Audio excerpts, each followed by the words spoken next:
বিসমিল্লাহির রহমানির রহিম। পোলাও রান্না করুন। 1.5 কেজি চাল, তেল যা দিছি তাই দিয়ে দিলাম। পেঁয়াজ, দারচিনি, কাঁচামরিচ দিয়ে দিলাম।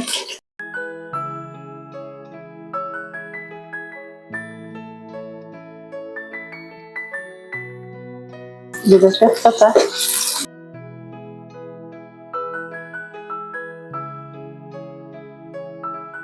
আমার পেঁয়াজটি বাদামি কালার হয়ে গেছে, আমি দিয়ে দিলাম আদা রসুন বাটা।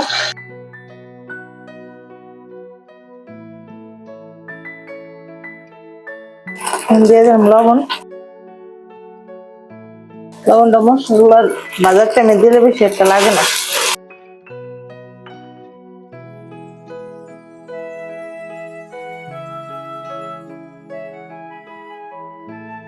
মশলাটি ভাজা হয়ে গেছে, আমি চাল দিয়ে দেবো। বিসমিল্লাহ।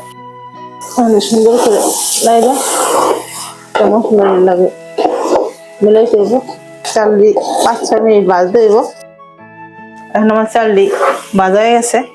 এখন আমার বাটা গরম মশলা, 2টা বোমা মরিচ দিয়ে দিলাম।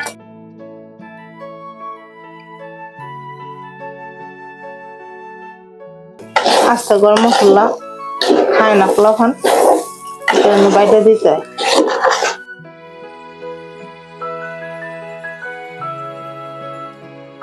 এখানে গরম পানি এড করুন, পরিমাণ মতন দিয়ে দিতেছি।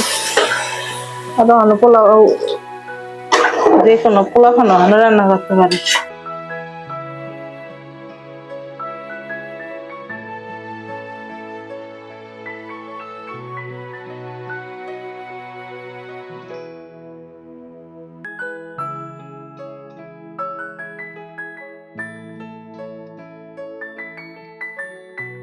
জালটা পুরা বাড়াইয়া কিছুক্ষণ রেখে দিলেই বলক হয়ে পড়বো।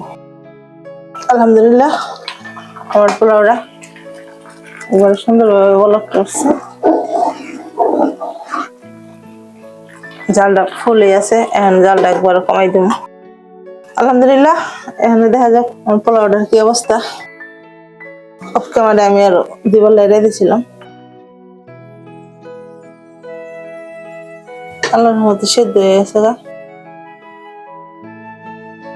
আর কিছু সময় দমে থাকলে একবার পুরোপুরি ভাবে মশলা সুন্দর হইব।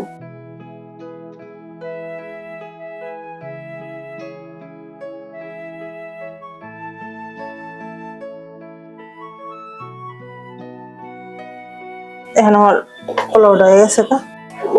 নামাই খেলাম আল্লাহর রহমতে। আল্লাহ রাসূলের দয়া সুন্দর মতো হয়েছে।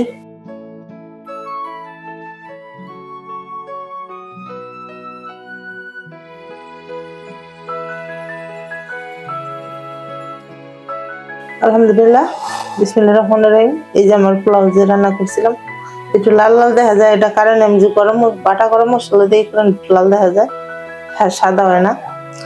আপনারা দয়া করে যারা ইউটিউব থেকে দেখবেন আমার চ্যানেলটা, দয়া করে সাবস্ক্রাইব করেন, লাইক শেয়ার করে দিন। আর পেজ থেকে যারা দেখবেন সবাই একটু পেজটা ফলো দিয়ে লাইক শেয়ার করে দিন। আলহামদুলিল্লাহ, আসসালামু আলাইকুম।